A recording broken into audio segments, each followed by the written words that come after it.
I have dedicated my professional career to the study and control of arthropods.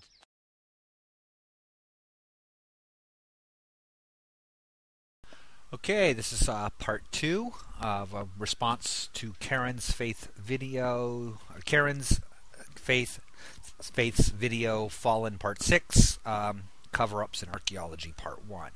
I ended part 1 of that with talking about Shemaiah in the Aleutian Islands and how that entire story stems from a second-hand report from a Ivan T. Sanderson book called Things. And even he dismissed it as probably false. So, anyway, so I want to the next thing that she talks about, or that is brought up in this video, actually, what as we discussed, David Hatcher Childress brings up, and she plagiarizes Acambaro, which is a site in Mexico where supposedly over 30,000 ceramic artifacts depicting everything from dinosaurs to Egyptian Egyptian tomb things and all kinds of stuff. In other words, advanced artifacts from around the world were appearing in the 1940s, I think it was, or 30s. Anyway, in Mexico. And this is really funny because this has been debunked so many times. The only people that keep bringing this up are creationists, because they think it actually means something, and they copy it. A lot of the stuff from that, different creationist sites, the worst of the worst ones, the Hovind sites and their copycats, keep bringing this up. The fact of the matter is, it was debunked when it was found. In fact, or close to when it was found, I have the actual article that is mentioned, or I keep saying, I want to say she cites, but in reality, David Hatcher Childress cites. By Charles DePiso. Now, it says in your video, and actually in the original Childress article, in fact, that DePiso spent 4 hours examining these artifacts and was able to conclude that they were false. And he kind of mocks the idea that you could examine 30,000 artifacts in 4 hours. Where the 4 hours comes from, I don't really know. I'm going to suspect that it is a creationist invention added in. Somebody made that fact up, because the reality is, article here, this is from American Antiquities, 1952. He spent a month down there in Acambaro studying these artifacts. 4 weeks, including detailed examination of not all of the artifacts, but the majority of the artifacts that during his time was spent, and actually spending time several days at the excavation site doing his own excavations of these supposed artifacts. Okay, and his conclusion outright is that they were fake. He even talks to some of the people who made these fakes. Of course, the argument is, well, some of them might be fakes, but all of them aren't fakes. That's like the Ica Stones crap. But the point is that one of the things that he notes in here is that all of the figures were broken.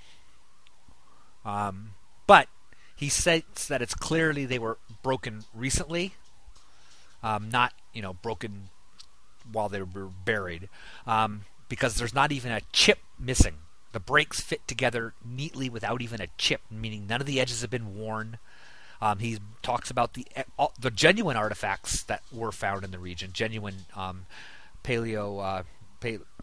anyway, the genuine things have no, they have scratches on the outside because the stone, the gravel, the sharp-edged stones that they're excavated around tends to etch and scratch ceramic surfaces. He states that none of the artifacts have that scratching on them. Let's see, what else does he state? The dirt and things in the cracks is obviously pressed into place. In fact, one of the bowls he examined, the dirt even had fresh fingerprints where it had been pressed into the bowl to make it look like it was hard packed, but they used their fingers. He went to the site where they were excavated, and the ones that he actually looked at himself, he said that they were clearly recent burial had happened there, because when you dug down through several different colored layers of sediment to get to the supposed layer where these were found, and he said that where they were digging was a mix of all the different sediment layers, including pieces from legitimate artifacts were broken up and mixed into it, stating that he actually observed them breaking real artifacts to get down to this layer, like they were breaking through pieces of pottery and stuff to get to these supposed ones. But he said it was clearly they were recently buried. So month-long analysis, detailed analysis, conclude that they were fake. And yet this video makes it seem like the Pisa walked into the guy's house, spent 4 hours looking, and then said they're fake without any real examination. That's awfully pathetic, and kind of slanderous, if you ask me. So I'm gonna just spend the last few minutes of this video talking about this whole concept. You and a bunch of other of the creotards seem to have this idea in your head. Nephilim comes to mind, that somehow, even if you were to prove, even if you were somehow to demonstrate that all over the world there were giant people, 8-9 feet tall, certainly not over 20 feet tall, but that there were these giant people walking around, how does that disprove evolution? It's like it's just become this. It's like if you can uncover something that science doesn't know yet, you somehow disproven 150 years and over 200,000 independent publications demonstrating evolution to be true. It's somehow discredited by finding a giant bone. It's amazing to me, and in your fervor for discovering the Nephilim or whatever you think these things are, you don't check your sources. You copy, cut, and paste from flawed sources. Again, I'm going to bring up the Crump Cave that your source calls the Crumf Cave, and when you Google Crumf, all you bring up all these, supposed conspiracy sites, meaning they all copy from each other, they all get the misspelling, they all copy the misspelling. It's ridiculous. It's not research. Cutting and pasting from somebody else's idiotic website is not research, okay?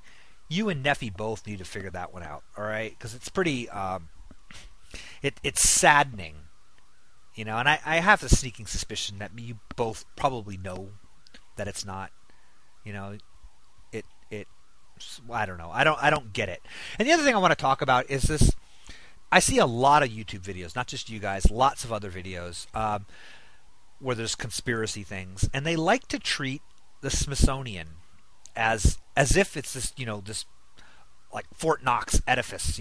Once something goes in there, it's never seen again. You know that there's hundreds of thousands of people every year from all over the world that get come in and work for days or weeks or even years at the Smithsonian, and then do their research and leave. Archaeologists, people from all over the place. It's not like that scene from Indiana Jones that your Childress, David Hatcher Childress, brought up. Where it's once it gets into this some big dark underground room. You guys are talking about it like it's what was that silly movie series, The Librarian?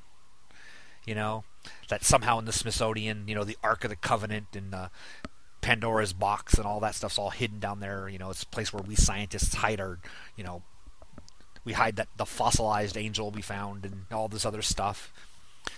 It's not like that. It is quite open. Obviously they have restrictions on access to certain collections, but if you've got credentials, if you're the right, I know what you're going to say. In other words, if you believe their party line, but no, that's not the case. If you are an actual researcher, you can get in to any of the collections in the Smithsonian and look at these things and find, it to say otherwise is disingenuous. Okay, it's because for the common person, your average Joe on the street, the Smithsonian, everybody knows that only 10% of the collections are on display, which leads itself to believe that there must be hidden vaults, and that those hidden vaults can contain anything. You can make up anything. And I just want to finish real quick. Reminds me of a friend of mine, a former friend of mine, who was convinced that this whole UFO conspiracy was true, and her evidence Why? Because there's no evidence. Because they're covering it up. Why are they covering it up if it doesn't exist? So therefore it's proof that it exists because there's no evidence and it's a cover-up. Same logic there. Okay?